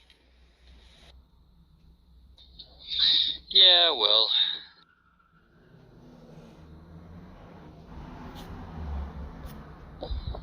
it is sort of funny though. Like he makes these arguments and he ends up saying some things that are akin to, not even the theists can know anything or whatever, right? Like the theist can't know that they have hands, yet they know that the Abrahamic Trinitarian Christian God is true, right?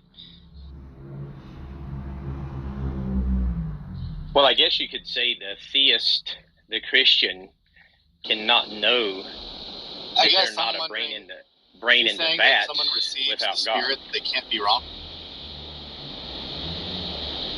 No, I think people can be wrong on certain things, but a lot of times, when a Christian is wrong on certain things, a lot of it is what they've done is they've decided they know better than God on certain things, and they've kind of grieved the Holy Spirit. Paul talks about you can grieve the Holy Spirit and do things that the Holy Spirit does not want you to do. So the Christian is capable of grieving the Holy Spirit and doing things that aren't right and that are untrue, and believing things that are untrue. But we also believe that the Holy Spirit, because the Holy Spirit dwells within us, it will eventually lead us to an understanding of that truth and kind of. How do you know? You're just preaching. How do you know you're not a brain in a vat, Matt? Well, the only reason I could know that I'm not a brain in the vat is because the fear of God is the beginning of wisdom. So I would just have to say, look, I can trust God that what He has written in Scripture is far more than just a brain in the vat, and I couldn't know it apart from that. I'm not asking why you trust you're not a brain in a vat. I said, how do you know you're not a brain in a vat? Well, knowledge is all. Even to say you know something it's a step of trust, because you can't know that you know anything. Really? Christian, Do you know Christian God is real? Yes. And the only reason I know that is because. Do you know that you know that? God. Yes. Okay, well But that's a big fucking fail. Apart from my own mind, if I'm just simply dependent on my own mind, I couldn't even say I know that. But the only reason why I can say of your I own know mind, things, you couldn't. Wait, so wait, if it's dependent on your mind, look, you're saying that if it's dependent on your mind, then you can't know it. Are you implying that you're thinking your thoughts outside of your thoughts? Well, I would be implying that I would basically be, my mind would just ultimately be chemical reactions. My thoughts would be the result of chemical reactions. That's what you think? Well, I mean, I would think that if I didn't believe God exists. No, but you do. Why are you saying that? Why are you just talking about things? Oh, that well, I'm saying I'm kind of looking at the options here, kind of, the worldviews. I'm kind of comparing the worldviews. A God worldview. I'm asking you. I said, how do you know you're not a brain in a vat? It would just simply be faith. So you don't know it. I believe that. See, I think the problem is I don't look at knowledge as something that someone can know absolutely on their own. Everything. You think that about God? Everything is faith. Why do you keep saying that when you know God exists, right? Because because faith and knowledge. In order to have knowledge, you have to have faith. You can't get away from it.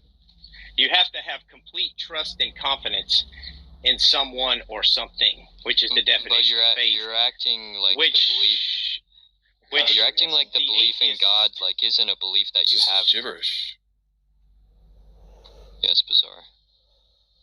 I mean, you guys would agree with me, right? You have complete trust and confidence in your own reasoning. But there's also people that trust in the same spirit. Yeah, there's people that trust the same spirit that believe differently than you, right? Don't we all kind of have to trust certain things? We have to have trust and confidence in certain things to even know anything. What? But there's people that trust in the same spirit that believe differently than you, right? You're saying that you don't. You're saying you don't hold to JTB. Not even the belief part. You're just saying, well, now it's just T, right? That you trust it. Well, are you talking about just? I can trust that. I can fly, right? I could be 100% in conviction. It's just complete, total, utter belief that I can fly. I can walk to the top of the Empire State Building and walk off. And you're saying that I would start flying? No, I wouldn't be saying that. When you say justified? So then, what's the other criteria than trust? There would be. That's the whole point. There wouldn't be. So the person who believes that they can fly, right? Well, I wouldn't believe a dog could fly. What? No. But maybe I would believe an airplane could fly. But even then, what I'm talking about is somebody. Yeah, what I'm talking about is your only criteria is trust at the moment. So what I'm asking you is, if there was a person completely just believed they could fly, right? They go to the top of the Empire State Building, they walk off the ledge. Do they start flying? Well, I suppose if they just walked up just with nothing strapped to them or anything like that, then no, they probably wouldn't. Wait. If they had a glider strapped to them, then sure, they could probably glide. No, I'm holding fixed that they don't step on a helicopter or anything. I'm just saying, this person believes they can fly, they step off the Empire State Building, do they start flying? No, I would not say they start flying. I would not believe they start so flying. you need either a different criteria or more criteria than just trust. You're saying I couldn't just simply trust that they